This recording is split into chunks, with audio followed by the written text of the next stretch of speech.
Thanks, Cynthia. Appreciate the intro. Like you said, welcome everybody to the call. Really appreciate you guys joining today. So quick high-level agenda of what will be discussed today. First off, we will kick things off with an introduction to OCDC, or Office of Cyber Defense Coordination. It's part of the Nevada Department of Public Safety. Also, some updates to NRS 603A, primarily things that took shape earlier this year pertaining to the CIS controls. After that, we will talk about the state of Nevada critical security control utilization, their implementation journey that took shape a little bit late last year, and then also introduction to EATS as well. From there, we will talk about Center for Internet Security tools and resources, some implementation details, and some resources available for actual implementation of the CIS critical security controls. We'll also be discussing an overview of at least some of the controls and a high level of the rest of them. From there, we will discuss some alignment and resources available through Palo Alto Networks for implementation and review of the critical security controls. And then we'll follow up with Q&A. So like Cynthia mentioned, feel free to post questions throughout the question and answer portion of the webinar, and we're happy to answer them at the end of the presentation.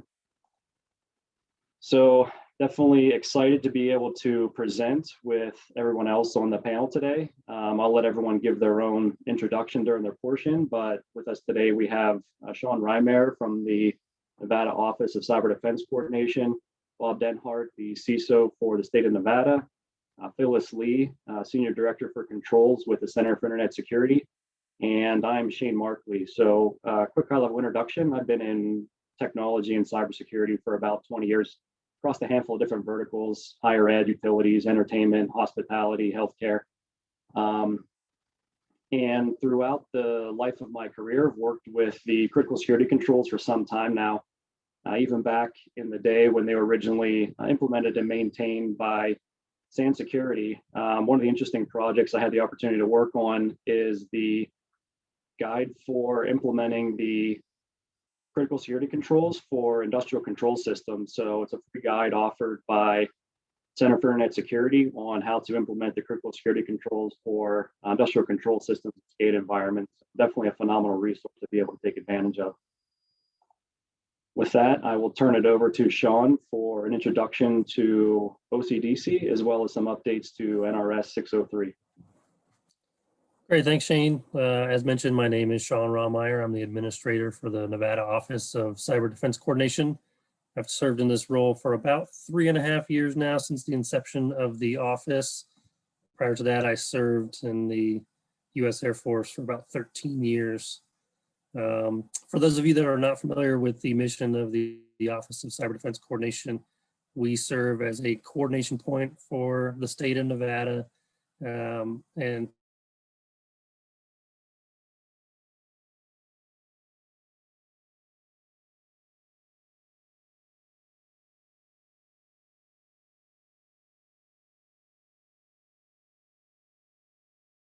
controls. Just want to bring up a little history and how we got to where we are today. In 2019, the Nevada legislature passed what's referred to as Senate Bill 302. And in that bill, there were some language changes to NRS 603A. That's the chapter on security and privacy of personal information. The specific changes that were made relate to 603 2.10, and essentially what happened was some language was added that I have it pulled up here specifically so I quote it correctly. It essentially reads that if a data collector is a government entity in the state of Nevada that retains personal information of any resident of the state of Nevada, they must make every effort to adopt. So I shouldn't say the word adopt. They should, to the extent practical, implement and comply with the most current version of CIS or NIST cybersecurity standards.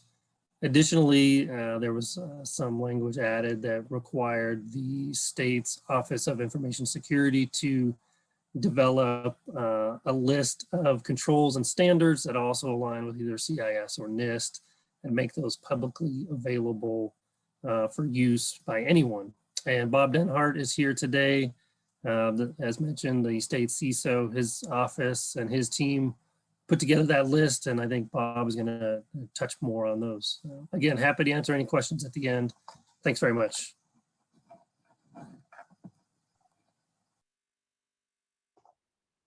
Thanks, Sean. Appreciate the high level. And now we'll turn it over to Bob for how the state of Nevada is currently utilizing the critical security controls and their implementation journey. So over to you, Bob. Thank you, Shane. Good morning, everyone. I'm Bob Denhart, the state CISO. I've been in IT for the better part of 35 years at this point. Cut my teeth on DOS 2.2. The last 20 years or so has been focused on information security. I've worked at the federal government level, private sector, and now with the state. I've been in my current position for right around 4 years at this point. And I have to be honest with you, when SB 302 was first introduced and we were approached with the idea of mapping to the CIS controls, my initial response was, oh, hell no, because we were a NIST shop, and we still are to a large degree. A lot of our regulatory compliance needs to be with the federal government, and they use NIST. And so it was easiest for us at that point to simply adopt NIST as our framework. Started digging into the CIS controls, though, and we realized that there was a lot of benefit in switching over to them. With NIST, you're mainly looking at Special Publication 800-53, which contains a little over 900 controls in it. That's an awful lot to weed through and try and figure out what is going to be part of your core framework and what's going to be optional or auxiliary. With CIS, the current 7.1 version, there are 171 controls and subcontrols. That's a lot more approachable. And while we were going through this process of looking at SB 302 and looking at what CIS would involve, version 7.1 came out, which included implementation groups, which made a lot more sense for us in looking at how to manage and approach the CIS controls. And what we ended up doing is deciding to adopt the CIS controls as our baseline for the state. We looked at the changes to NRS 603A and determined that virtually every executive branch agency is a data collector. And so at some level, these CIS controls would apply to all of them. Let's make them the baseline for our state. And we took on the effort as the phase one of reaching this mapping is to remap all of our current governance, all of our current standards and our current policy to the CIS controls, which was a huge undertaking.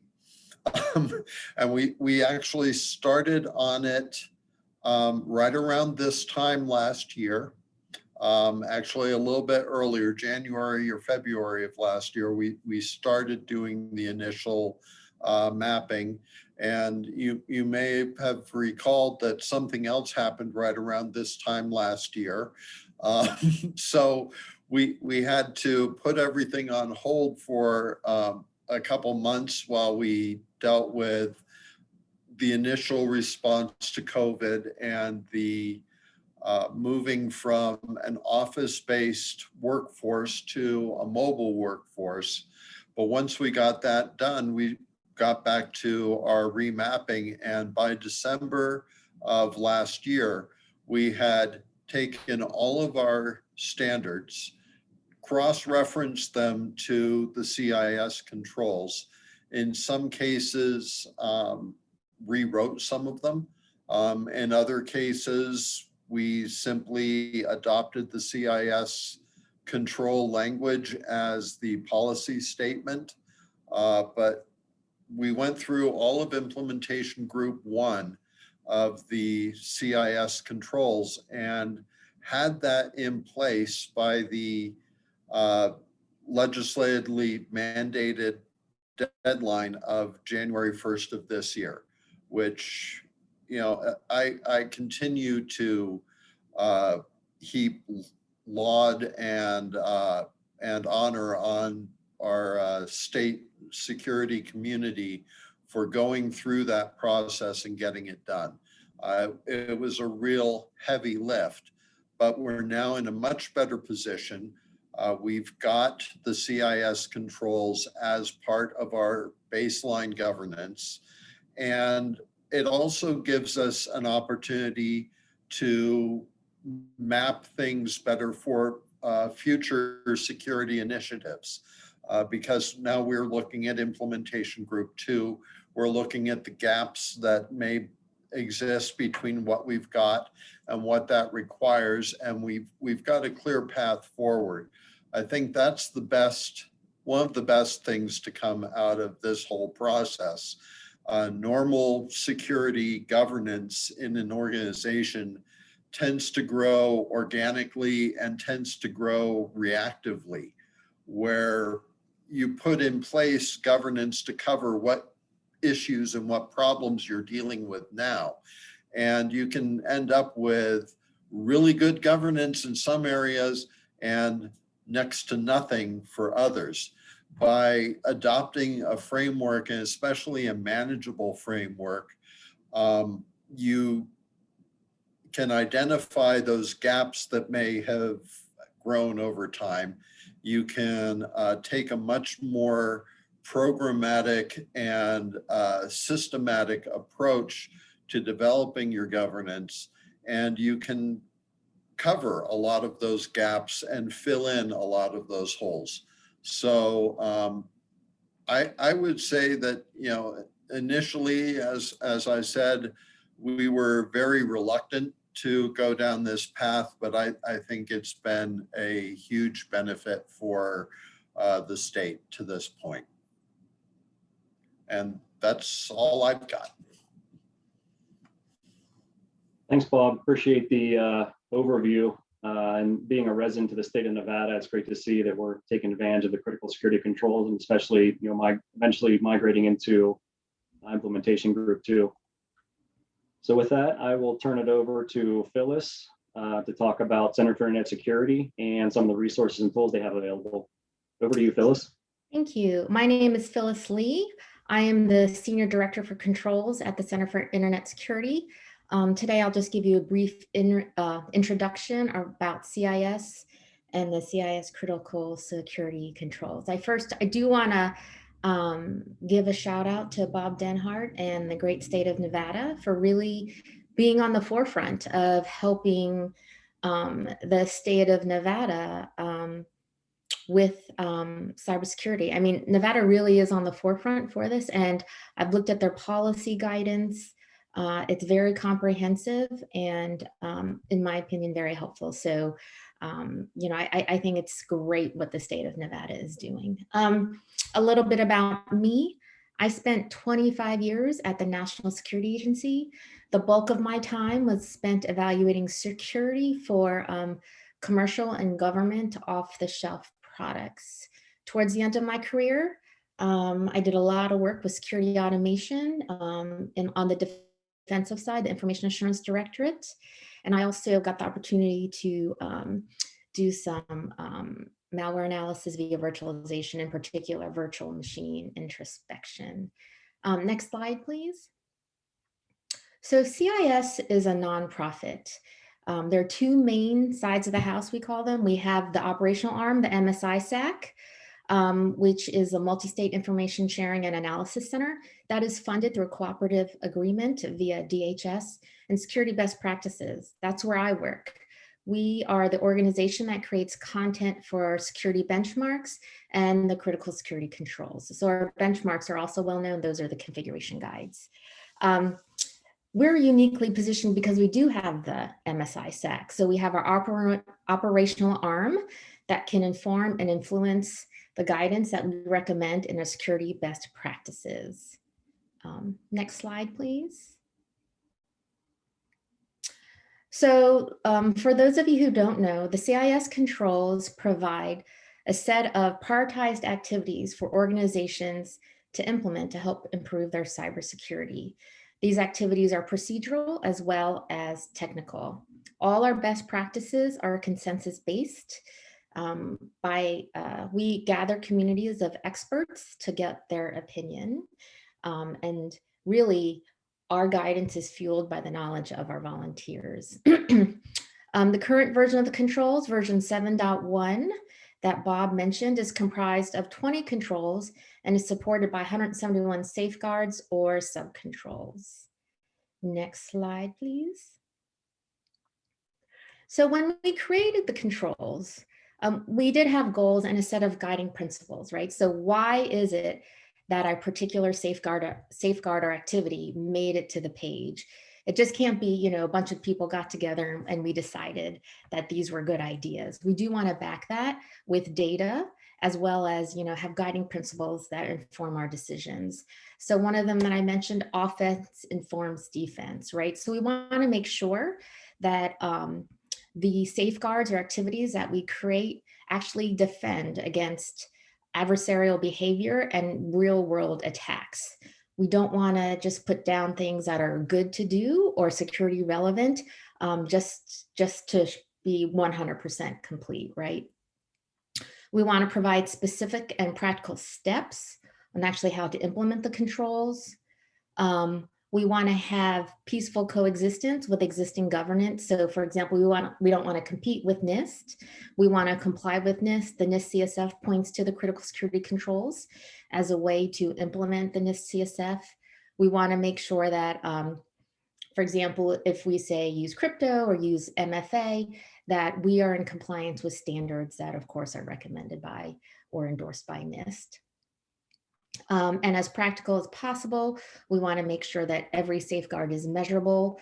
One of the biggest things or questions that we've always gotten is, how do I know if I successfully implemented this safeguard or this control? Next slide. So in 7.1, like Bob said, we created the implementation groups. That was really the biggest change between 7.0 and 7.1. We took a horizontal look at the controls and looked at the evolving threat landscape and thought, okay, what is it that organizations that aren't well resourced, that don't have a lot of cybersecurity expertise, what can they really do? And given the threats that are out there today, such as ransomware, how can we reprioritize for those organizations? And so that's where we pulled in things like data recovery or backup and restore from control 10 and pulled that into implementation group 1. We didn't want folks to think, oh, I have to do control 1, everything under control 1, then 2, etc., before they got to control 10. So, and I'll go into implementation groups later. Next slide, please. So for those of you who aren't familiar, here's a list of the top 20 controls. You don't have to memorize those or read all of them. You'll see they are written in priority order. Do your hardware asset inventory, then software asset inventory. You'll see some are procedural, like having an incident response plan or having a training program, etc. Most of these controls have a set of 5 to 10 safeguards or smaller tasks that help achieve the higher level control that you see here. Towards the beginning, because it's prioritized, you'll see the basic tenets of your cybersecurity program, like asset management, configuration guidance, et cetera. And towards the end, you'll see controls that perhaps only more mature organizations will be able to implement, such as having an application software security program or penetration testing. Next slide. So we often hear organizations talk about cyber hygiene or basic cyber hygiene when it comes to cybersecurity. And many folks don't really understand what that means. And so we've done the work and we've done the research, and I'll go into that later. And we've defined basic cyber hygiene as implementation group 1. Next slide. So what are the implementation groups? Like I said, we took a horizontal look at all the controls, looked at the evolving threat landscape, and tried to determine what is it that organizations, especially small mediums, can realistically accomplish and be effective at defending their networks. So we have 3 implementation groups. Implementation group 1 is comprised of 43 safeguards and really is geared towards small, medium enterprises.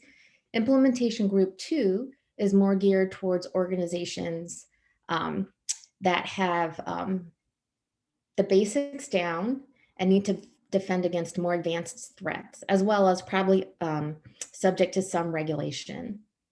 Implementation group 3 is comprised of really those mature organizations for which they have to defend against perhaps 0 days, and they're targeted. Perhaps they must defend against nation state attacks. The implementation groups build upon each other. So implementation group 2 is comprised of implementation group 1 plus 97 additional controls, and implementation group 3 is comprised of implementation group 1 and 2 plus the final 30 to total all 171 safeguards. Next slide, please. So the question is, which implementation group are you? We expect organizations should be able to self-classify. After all, you guys are the best positioned to know how many resources you can dedicate to cyber, as well as what data you're responsible for protecting. And like you saw previously, many of the IG safeguards are procedural. As we get into the more technical, you'll see that Shane we'll be going into more detail on guidance on how you could best implement those controls or safeguards. Next slide, please. Oh yeah, so there's the procedural and the technical there. And you'll see some of these, we have gotten feedback that organizations already have these in place. So, so that was really positive for us. So you'll see like password management and automated patching, et cetera. Many organizations already have those in place. So it was good feedback to get that a lot of the tasks within implementation group 1 were not too far reaching. And some organizations already felt like they were well on their way to completing IG1. Next slide, please. So, we also provide other tools to help you with your controls journey, implementing it, as well as assessing how well you've implemented the controls. Next slide, please. So what we like to say is it's really not about just the list, right? It's not just about the list of good things that you can do on your network. The nice thing about CIS and our products is we want to help support the whole entire ecosystem. So we want to create the tools as well as amplifying guidance to help you implement, as well as, like I said, assess against the controls. And so here's just a quick list of some of the guides and tools we have. You'll see the ICS guide that Shane worked on previously. We've taken the controls and we've given amplifying guidance on the other technologies. All of this is really based on demand many organizations have said, hey, what about IoT or what about mobile? And so we've created these guides. They're all based on the controls, and we take the controls and then we apply them towards the different technologies. Implementation group 1, like Bob has said, has been really successful. And so folks have said, well, can you give us more guidance on how to implement it? So we created our basic cyber hygiene guide for Windows 10. We also created a module within our tool Syscat Lite, which is our free version, Syscat Pro, for those of you who are Secure Suite members. And it's called the Controls Assessment Module. That is a semi-audited way for organizations to assess how well they've implemented Implementation Group 1 on Windows 10 as well as Windows Server. Next slide. We also provide mappings to other frameworks. We know that many organizations are subject to several regulatory frameworks concurrently. We map at the subcontrol or safeguard level so that organizations will be able to tell if I implement Implementation Group 1, how am I compliant against these other frameworks. And so you look here, we have these popular, of course, NIST and ISO. Upcoming, I want to point out CIS. The great thing about having a volunteer community is many people donate the work that they've done and very kindly mapped CIS, the controls to CIS, which he will be talking about later. Additionally, as the controls really have achieved wide adoption, Microsoft came to us and they actually mapped their Azure security benchmark to the control. So that was very exciting. They approached us, there are people in our cloud, they want to know how well they've implemented the controls. What do you think about the mapping that we've done? So that was also very exciting. Next slide, please. So the community defense model. We talked about backing the controls and the safeguards and the supporting safeguards by data. And so what we wanted to do is look at, an industry accepted way of expressing attack, which is currently MITRE ATT&CK. And to say, hey, how well can the controls at the safeguard level defend against attacks today? Why did we do that? We did that on behalf of enterprises because most enterprises, especially the small mediums, they can't do it on their own. Most organizations need to know what to do, not how to study the data. And we do believe that there really is a baseline that applies to everybody. And that is basic cyber hygiene, that is Implementation Group 1. And so what we wanted to do is prove that out. So what is the community defense model?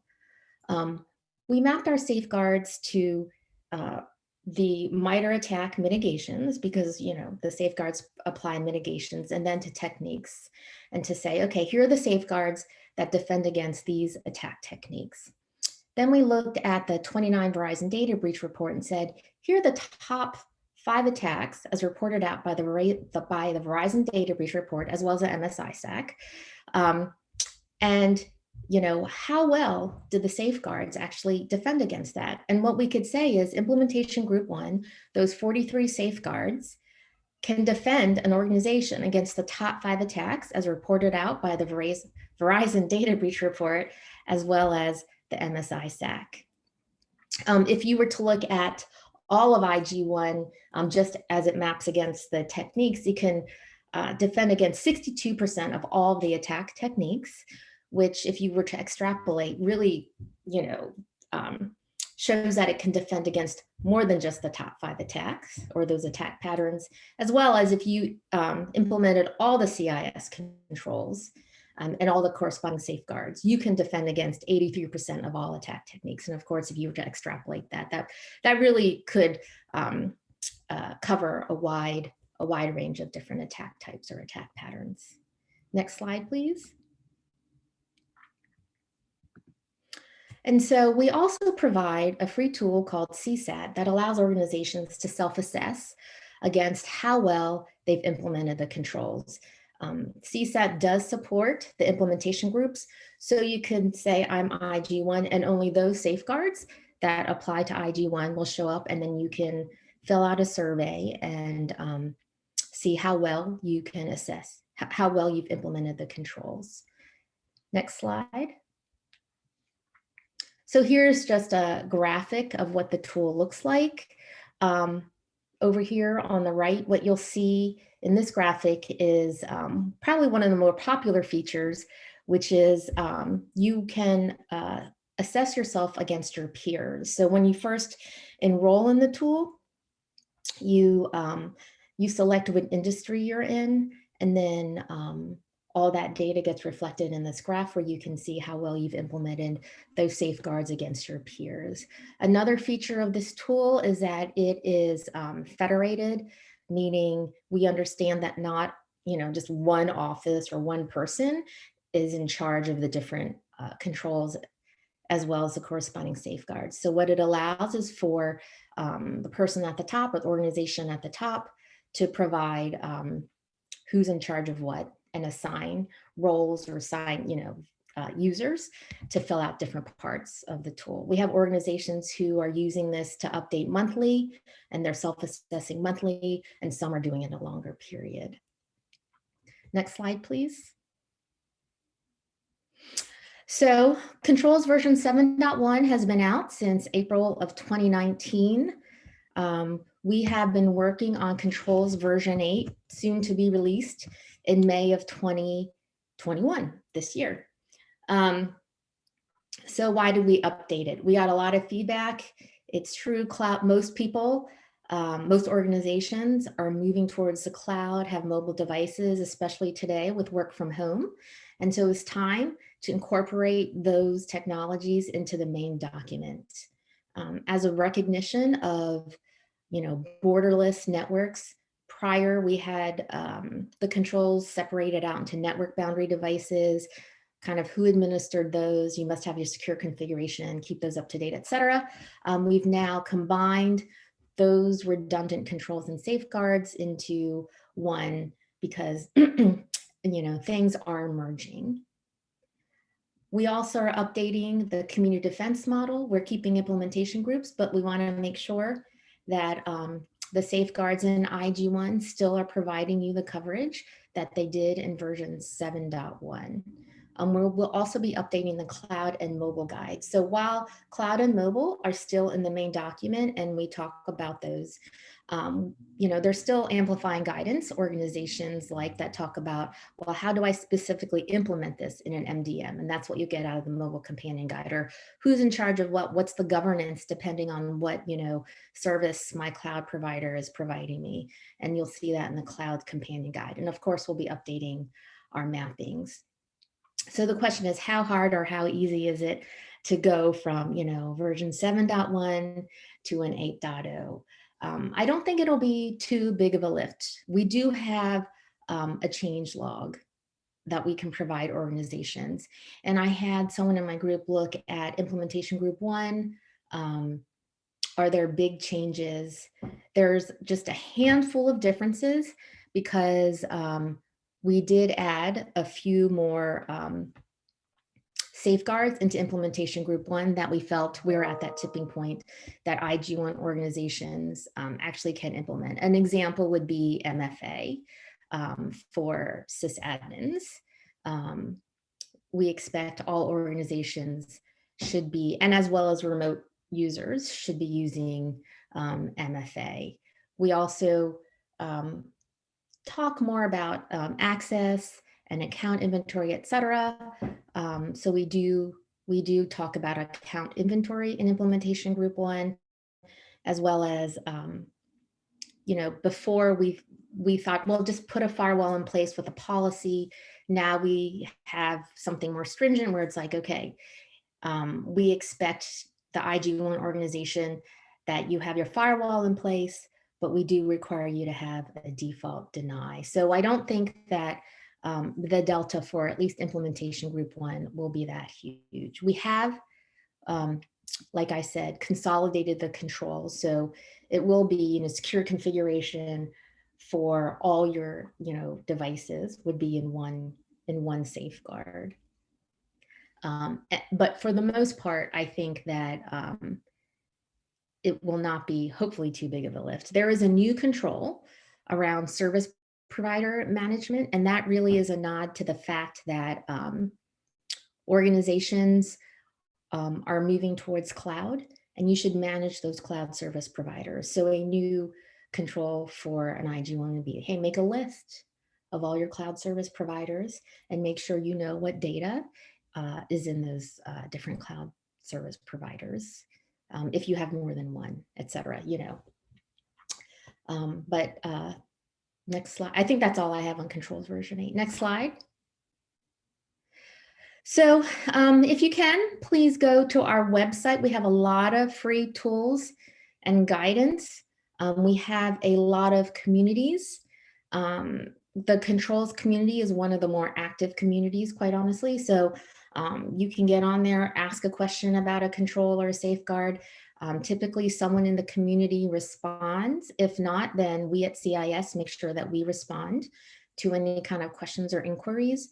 There's a link to controls version 7.1, as well as we have a controls navigator that allows you to look through the web page and see, it's a tool that allows you to see, hey, if I implement, like for example, implementation group 1, you can select another framework that we've mapped to, like a MITRE ATT&CK or an 800-53, and you can see what controls and the other frameworks that our safeguards map to. And that's all I have. Thanks, Phyllis. Really appreciate the high level on CIS and talking about implementation groups. Excited to see things come to fruition with Critical Security Controls version 8. And as everyone heard, lots of resources through Center for Internet Security on implementation and guidelines for implementing the controls, not just the actual controls themselves. So I'm going to go through a quick high level of at least the first 6 critical security controls, just to give everyone a heads up on how things kind of flow, the documentation they can expect to see from CIS, how they flow into different implementation groups, etc. So as I'm going through these, I'll ask my co-presenters to help kind of chime in, provide a little bit more color. Bob, maybe some of the challenges that you faced implementing these various controls for the state of Nevada, or Phyllis or any of our other members from the Center for Internet Security on this call, if you want to provide any additional color as I'm kind of walking through these. So previously, those that are familiar with version 7.0, 7.1 of the controls, they used to be broken down into basic, foundational, and organizational categories across the controls. That is, I believe, essentially going away with version 8 of the controls. And now they're leaning more towards implementation groups, which I think is a much more robust and simplistic way of implementing the controls themselves.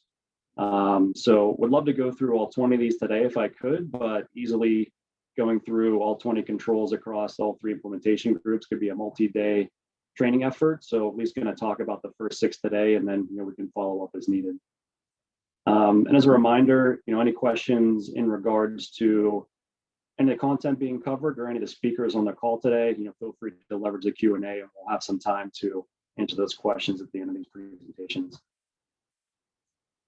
So each control will have a high-level summary, a few main points outlining some of the more important features, from a high-level standpoint of the control itself.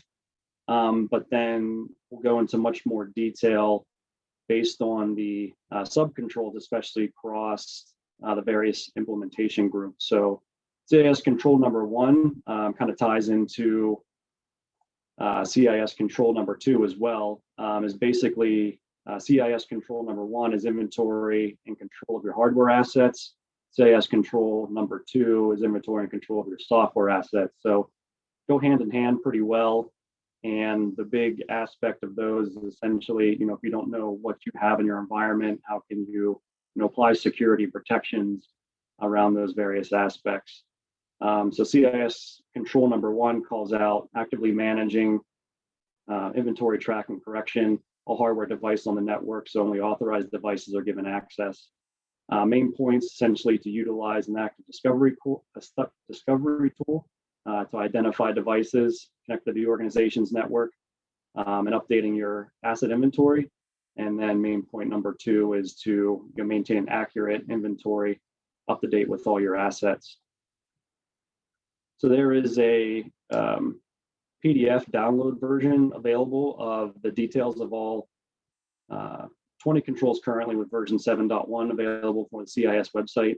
One of the links that was posted previously on one of Phyllis's slides.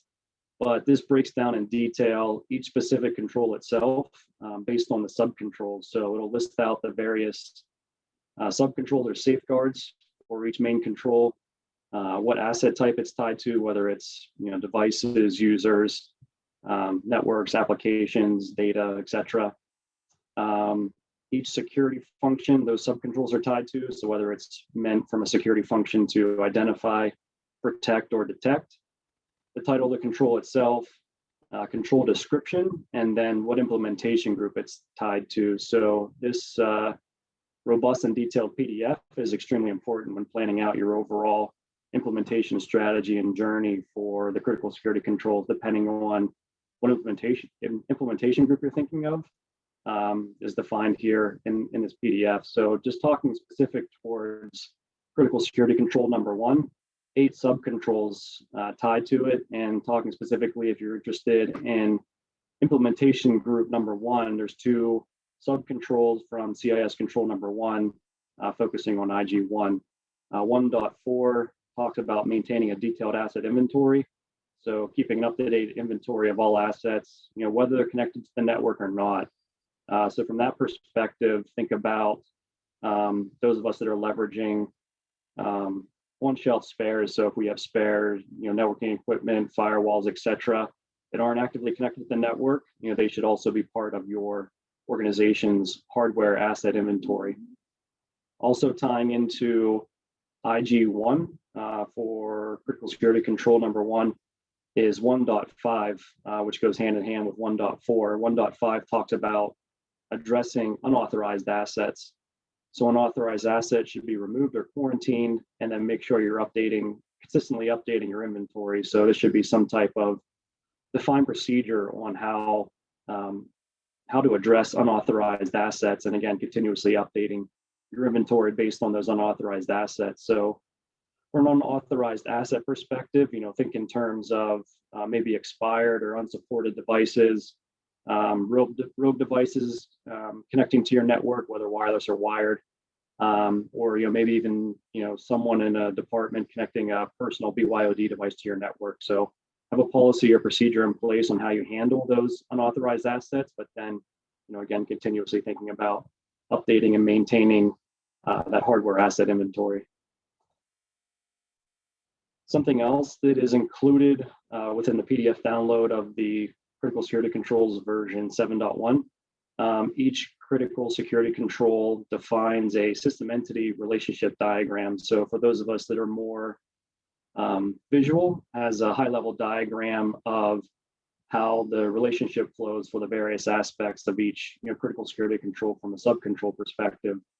So one of the things to take advantage of, again, for those of us that are more visual from an inventory or process documentation perspective, you can leverage these system entity relationship diagrams as essentially a template to build your own visual diagram, tying in your own tools, various aspects or assets of what you're leveraging for the critical security controls, defining the relationships between them and the actual data flows.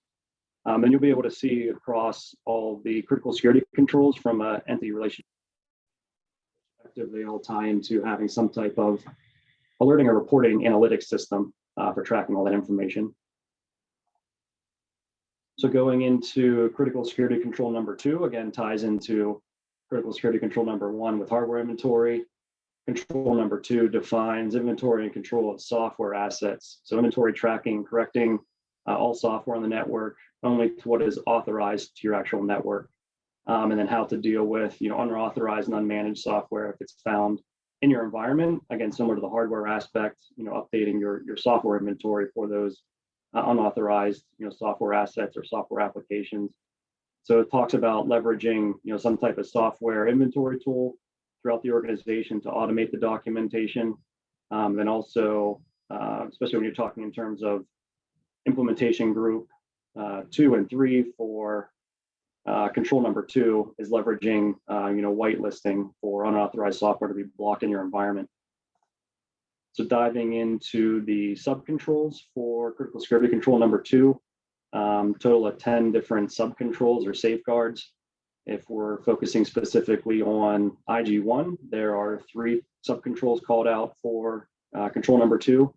2.1 essentially talks about maintaining an inventory of authorized software in your environment. So software that is required in the enterprise for any business purpose on any business system, keeping that inventory of authorized software maintained up to date.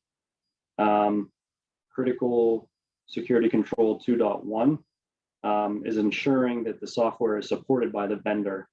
So it kind of goes along the lines of authorized software should be software that is still in support by that specific vendor. So only software and operating systems currently supported and receiving vendor updates should be included. And this is what Control 2.2 defines.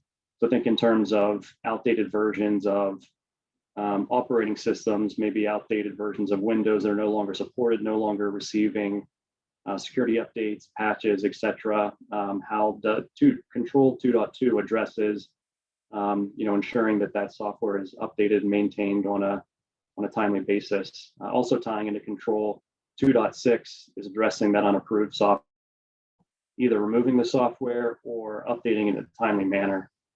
So have some type of defined process in play on how you deal with unapproved software within your environment.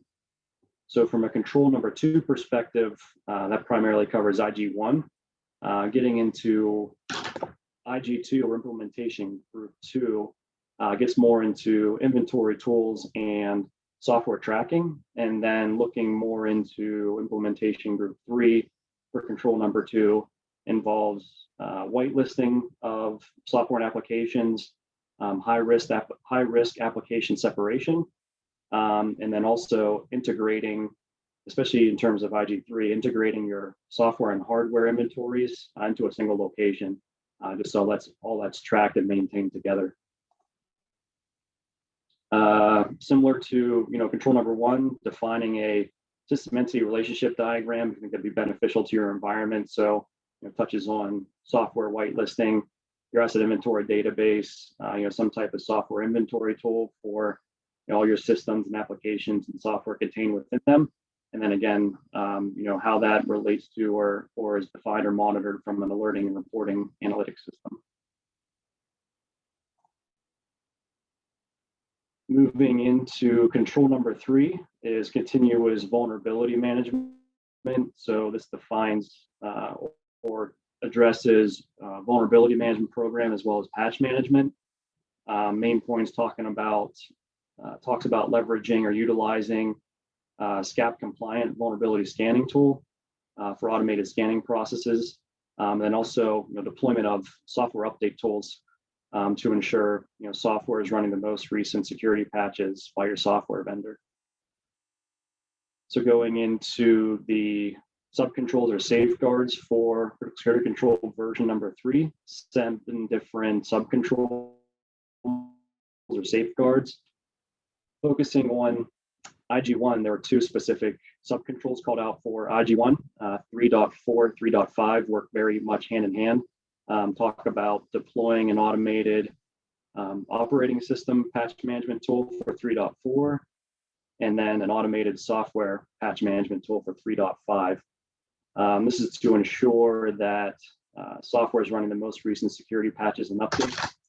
So think back in terms of critical security control 2.2, where it's calling out to ensure that software is supported by a vendor. Kind of ties into focusing on critical security control 3.4 and 3.5. So those of you that have a solid patch management program in play might already be able to check the box for at least 3 IG1 subcontrols talking about 2.2, 3.4 and 3.5. A couple call outs for IG2 for control number 3. 3.1 talks about running an automated vulnerability scanning tool. 3.2 talks about performing authenticated vulnerability scanning. So the majority of the scanning tools on the market today will have an option to run a authenticated vulnerability scan. So to authenticate that particular scan to have the privileges needed to define the vulnerabilities on said systems. 3.6 talks about comparing back-to-back vulnerability scans. So essentially running a vulnerability scan, seeing what vulnerabilities are included within that scan report, addressing those controls, and then running additional or subsequent scans to make sure those are addressed. And then 3.7, part of IG2, calls out leveraging risk rating process. So again, talking in terms of vulnerability scanning tools, the majority of them will have risk-based approach to approaching those vulnerabilities or resolving said vulnerabilities. So if you think in terms of getting to IG2 for control number 3, if you have some type of robust vulnerability scanning tool or vulnerability scanning or management program, you can address the majority of the controls contained within IG2 for control number 3. So similar to the other controls, system entity relationship diagram for control number 3 just kind of points out, a patch management system, patch management program, and then some type of SCAP compliant vulnerability scanner, and then again, how that would relate to an alerting or reporting analytical system. So moving into critical security control number 4 is the controlled use of administrative privileges. Throughout the life of my career, this is probably one of the most difficult political challenges I've had for implementing any type of new policy or process was removing administrative privileges for users on desktop. So I adopted an environment where every user of every system was an admin on that particular system. So going through the process, mainly from a political standpoint, not necessarily a technology standpoint, of convincing people that administrative privileges were not required for basic functions, day-to-day functions on your desktop. Again, was a pretty big political challenge, but definitely very much needed, especially from a risk reduction standpoint. So control number 4 calls out processes and tools to track, control, prevent, correct, use, assignment, and configuration of administrative privileges on computers, networks, and applications. Some of the main points is to ensure all users with administrative accounts use a dedicated or secondary account for elevated activities. So not leveraging your administrative account for day-to-day use on your computer, web browsing, checking email, etc. Anything needed for elevated privileges, you would just use that secondary account. And then also main point number 2, configuring systems to issue log entry alert when an account is added or removed from any group assigned administrator privileges. So think in terms of some of the more sensitive or high permission accounts within Active Directory, domain admins, enterprise admins. So having a clear, concise picture of who should be involved in that group, and then potentially monitoring that group for any additional changes. So if some type of rogue account was added to either one of those groups, and having a high level of permission across your environment. So not just those 2 groups within Active Directory, but also think in terms of any administrator privileges assigned to networking devices, for example. So your main core routers or firewalls, having a clear picture of who should have administrative privileges or what administrative account should be contained within those devices, and then a way to consistently check or monitor that for any changes. So diving into the subcontrols or safeguards for control number 4, 9 different subcontrols contained within control number 4. IG2 calling out 2 specific subcontrols for control number 4. The first one is changing default passwords. Definitely something I would asterisk out of anything today should be a standard process regardless, is changing default passwords. So a scary situation, I used to work for a utility company, and I presented a number of different times on how to apply security and do reconnaissance against industrial control systems. So think in terms of, one of the scariest environments or situations is where you would have a internet-facing industrial control system or SCADA device. Maybe it's tied to electric grid or a gas line, or aviation, think in terms of airports, that is internet connected and leveraging a default password. So some of the presentations I gave a few years ago on a global level, I mean, there was thousands and thousands of devices connected to the internet tied to a SCADA system or industrial control system that could potentially have default passwords. So from a hacking pen testing 101 perspective, once you have a targeted entity, environment, business, it's pretty easy to scan that environment from a public facing perspective, see what devices are internet connected, and based on those technologies, do a simple search and see what the default password is, and just attempt to see if you can have access into that environment. Again, very basic hacking, pen testing 101 type capabilities. So a decent takeaway item for today is just do a simple Google search for default password list, and then pick your favorite technology, or maybe your top 3 technologies in your environment. See how easy it is to find out the default passwords for all those devices. So that's implementation group subcontrol 4.2 for control number 4. 4.3 talks about ensuring the use of dedicated admin accounts. So again, going back to one of those main points at the beginning, if you have an admin account or the need for administrative privileges, ensure it's a secondary account, only leveraged for specific administrative functions, administrative tasks. Again, no need for admin privileges to do basic email checking, web browsing, social media, etc. It just creates a high level of risk for introducing malware into an environment, because you do have that level of elevated privileges. So specific call out for implementation group 2 for control number 4, 4.1, maintaining inventory of your administrative accounts, kind of we talked about that main point for control number 4. Think in terms of tracking some of your more sensitive Active Directory groups, domain admins, enterprise admins, etc., but also tracking, local admins for some of your more critical servers or networking systems, core routers, firewalls, etc. Subcontrol 4.5 calls out the use for multi-factor authentication particularly for admin access. We can go into a more deep discussion about the relevance of passwords and how big of a role MFA plays from a security perspective. I'm sure a lot of people are already having conversations or working towards implementing MFA, but from an IG2 perspective for control number 4, that's addressed in 4.5. 4.4 ties closely to 4.5, calls out for the use of unique passwords specific to systems where MFA is not supported. So having a unique password for a specific system where you can't leverage MFA. Same as before, quick high level system entity relationship diagram that can be built out. Again, leverages a template from those of you that are more visual, talking about MFA, some type of privilege account management system, software whitelisting, and dedicated administrative systems for admin access as needed. Going into control number 5, addresses secure configuration for hardware, software on mobile devices, laptops, workstations, and servers. Again, so establishing, implementing, and actively managing, tracking, reporting on, correcting security configurations of mobile devices, laptops, servers, and workstations. So some of the main points talking about documentation and standard security configuration should be standardized for all authorized systems in your environment.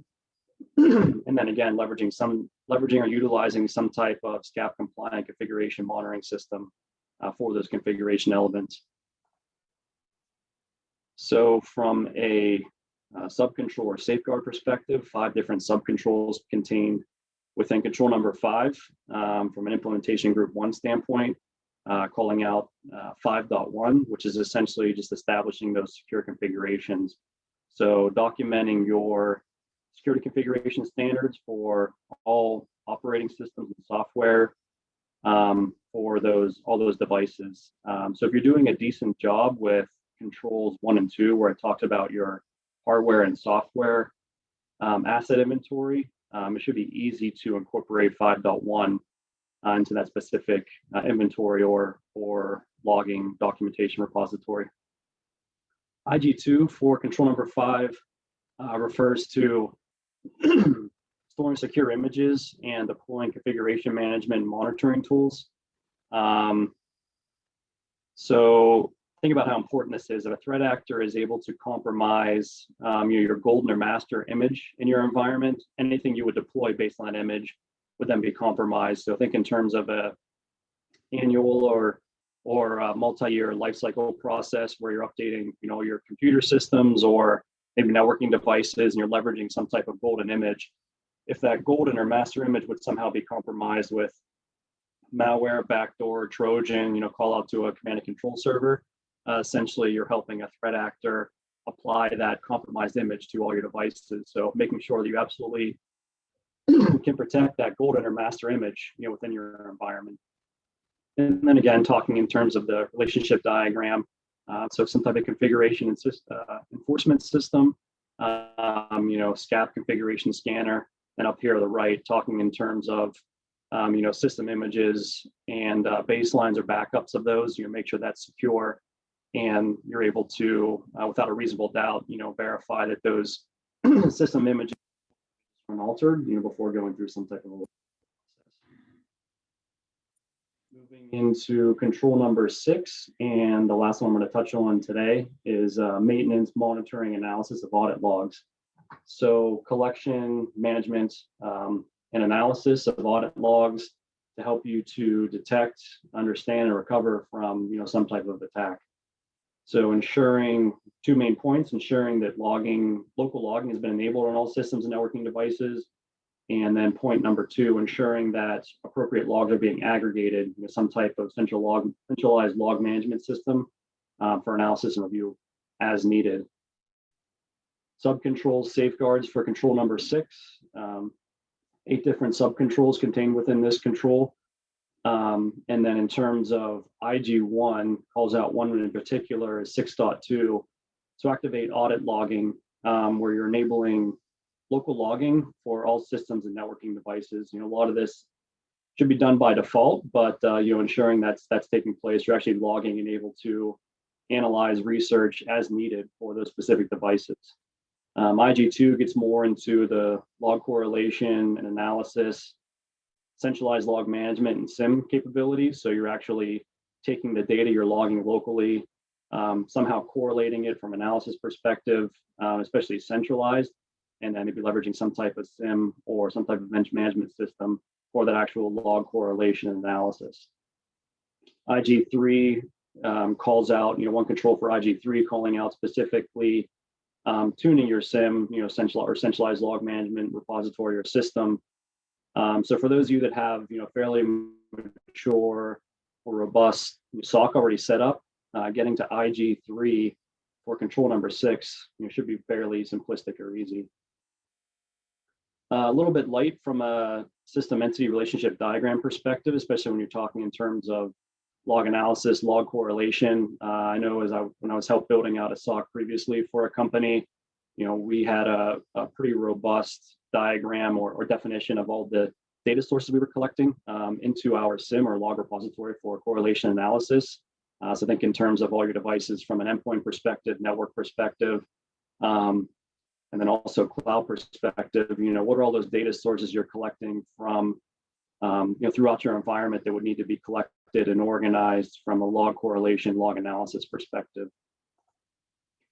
So again, mainly just wanted to run through a detailed version of the first 6 controls.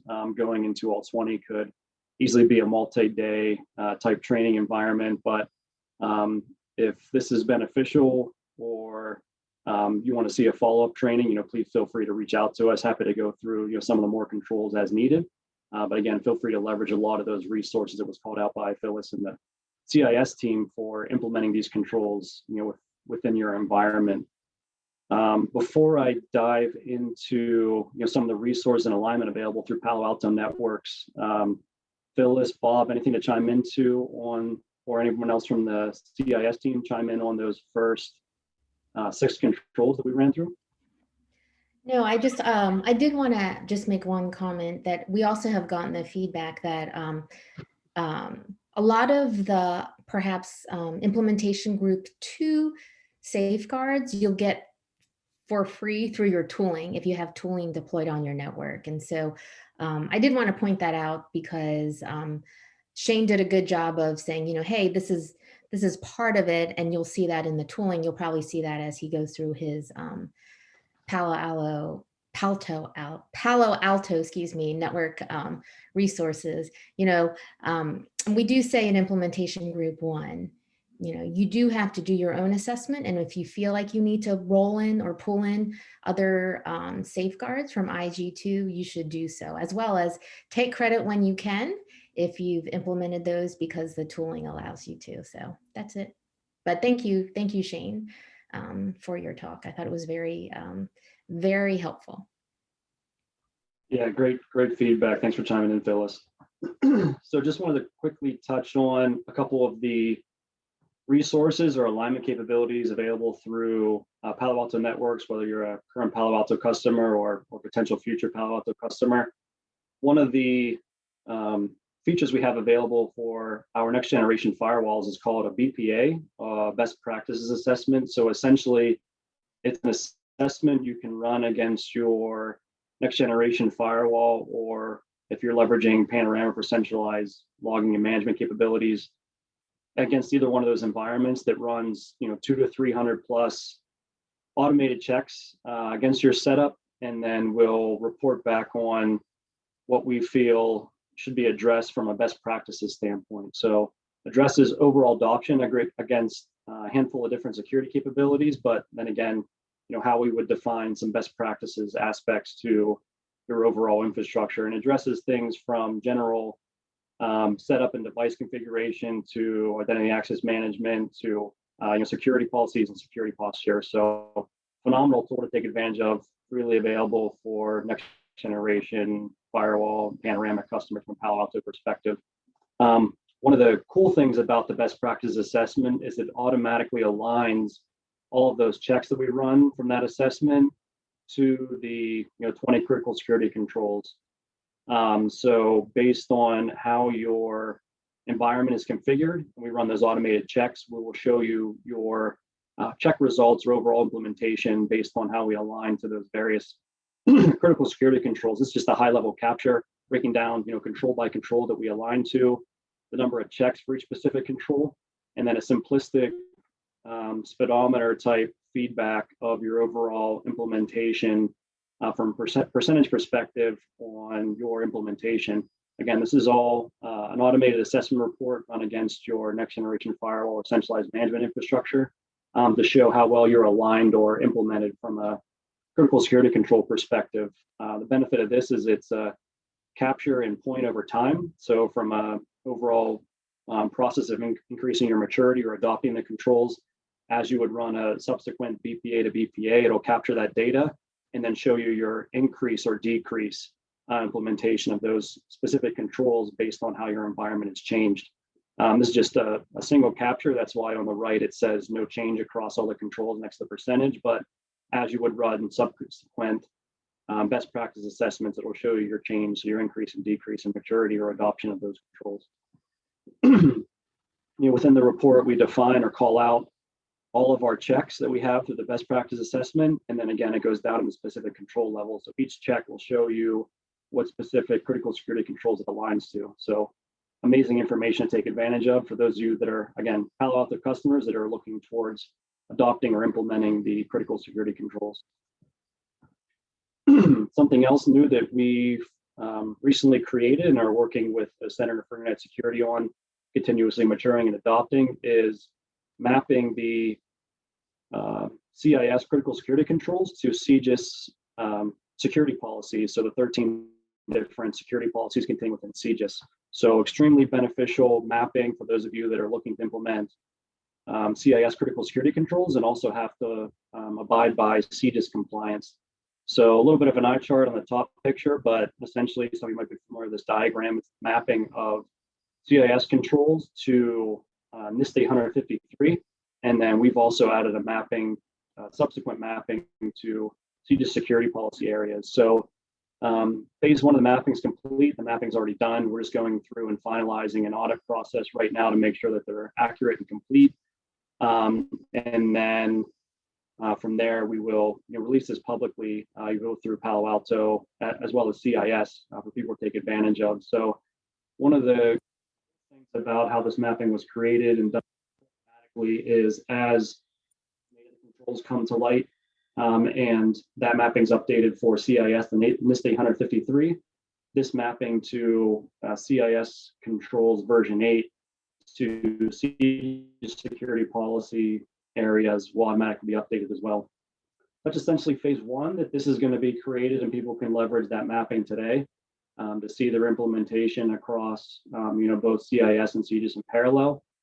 Phase two will continuously work with the Center for Internet Security on how to operationalize this a little bit more, whether it's leveraging something like the audit scripts feature through CIS, that based on your overall implementation of CIS controls, you can show your overall implementation of CIS, or on the Palo Alto side, future thinking, maybe that best practice assessment based on your network, firewall, panorama configuration will automatically align or show your overall adoption from a CIS compliance security policy perspective. So more to come on that in the very near future, but definitely something very beneficial for people to take advantage of.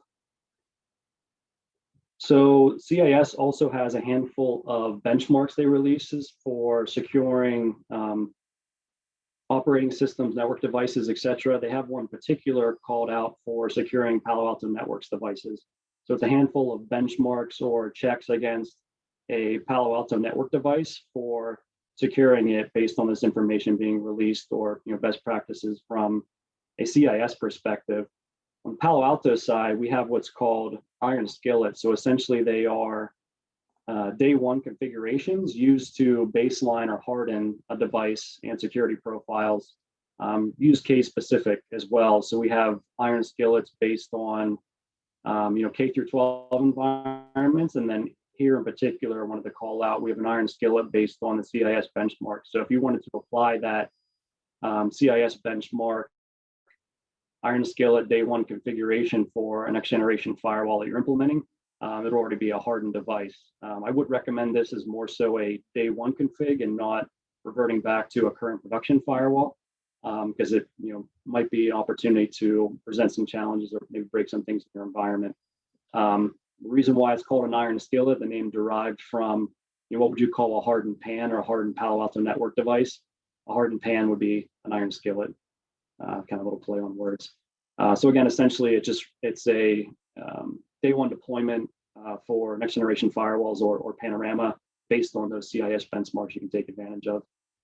We also created a product mapping across Palo Alto, so not just leveraging the best practice assessment for aligning the critical security controls to next generation firewall and our panorama product, but also calling out a product mapping for how all the products in our portfolio align to the critical security controls across also our Cortex and our Prisma tiers as well. So it's just a high level capture of how we align to those controls, but this also gets broken down into various sub controls as well. So not just seeing, again, how the next generation firewall and panorama aligns to the various sub controls, but also all the products in our portfolio. And then the last call out I wanted to make from a Palo Alto resource or alignment perspective is our acquisition through Crypsys that took place last year. So Crypsys is a very robust and mature digital forensics incident response company that we acquired and is now part of the Palo Alto Cortex portfolio. But in terms of, we acquired them and they have three main tiers: the response tier, prevent tier, management tier. But in terms of how that aligns with the critical security controls, from a GRC perspective, we have the option for standards-based risk assessment service pertaining to the CIS critical security controls. So as Phyllis mentioned, lots of self-assessment, free tools, resources available through the Center for Internet Security. But for those of you that need additional help or assistance or some type of risk assessment based on the CIS controls, we have that available today. Through our Cortex tier underneath our Crypsys acquisition. Also underneath the prevention pillar, option to do, from a service perspective, vulnerability assessments, which would tie into critical security control number 3, pen testing or red teaming, which would apply to critical security control number 20, and then breach readiness reviews service, which would tie into critical security control number 19. And then also, one of the main things from a CRPS's perspective is digital forensics and incident response retainer services, which would also help to or align to critical security control number 19. So appreciate the time. I know it was a lot of content to run through today. So we still have 10, 15 minutes left for any questions available. So feel free to pop those in the chat, whether it's questions based on anything, the content we covered today from a CIS perspective or a Palo Alto perspective, or any questions for any of our phenomenal speakers as well. Feel free to take advantage of that time currently. So with that said, Cynthia, I don't know if there's any questions that still need to be answered. We're happy to address those as a speaker panel team. Sure thing. So thank you again. And looks like a lot of the questions have been answered from the chat and Q&A portion, but we do have one open right now. And Shane, this would be for you. So what about a complete network vulnerability scan that includes workstations and endpoints? Any recommendations or open source solutions? Palo Alto does network well, but what about servers and Windows vulnerabilities? Yeah, great question. I think this would kind of go back into talking more in terms of implementation group number 2 for control number 3, where it addresses vulnerability and patch management program. So there's a handful of different, robust vulnerability analysis management tools out there on the market today, both commercialized as well as open source. I've worked with a handful, throughout the years.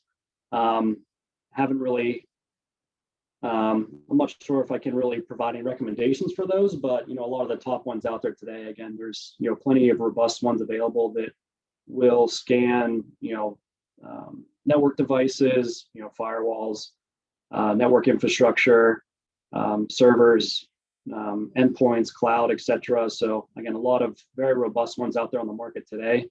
There is a handful that we align with from a Palo Alto perspective as well, that we can probably release some of that information as a follow-up. But yeah, again, it just depends on your environment, and go back into the conversation based on commercialized products versus open source products. There's some open source ones I've worked with in the past that are fairly decent, that will accomplish some of the basic things you're looking to in your environment, but you just have to take into consideration how those vulnerability scanners are being updated from a vulnerability database signature perspective, support perspective, and one of the biggest challenges from a vulnerability management program that I've seen or run to in the past is not necessarily the technology side, but more so the political side again. So not just being able to find a solid technology, whether it's open source or commercialized, for vulnerability analysis, vulnerability management, but the actual follow-up and how to address those vulnerabilities, not just in general, but also in a timely manner. So essentially, working in a security operation team was always a challenge, doing vulnerability assessment, vulnerability scanning, and then reporting those vulnerabilities to whoever that system owner, entity owner was, to correct the vulnerabilities. Essentially talking engineer to engineer wasn't necessarily always a priority to resolve said vulnerabilities. So where I found the most success in getting vulnerabilities resolved in that situation is working with not just specifically the engineer that would address those vulnerabilities, but also the entity owner or the business owner from that specific department or environment that is more so the one in charge of risk. So the one that would have to sign off on risk for that specific environment. So if they know that there's critical or high vulnerabilities in their environment, when they're the ones in charge of managing that risk, they're the ones, the business owners or the managers or directors of that specific department can task said engineers with responding to or correcting those vulnerabilities in a timely manner.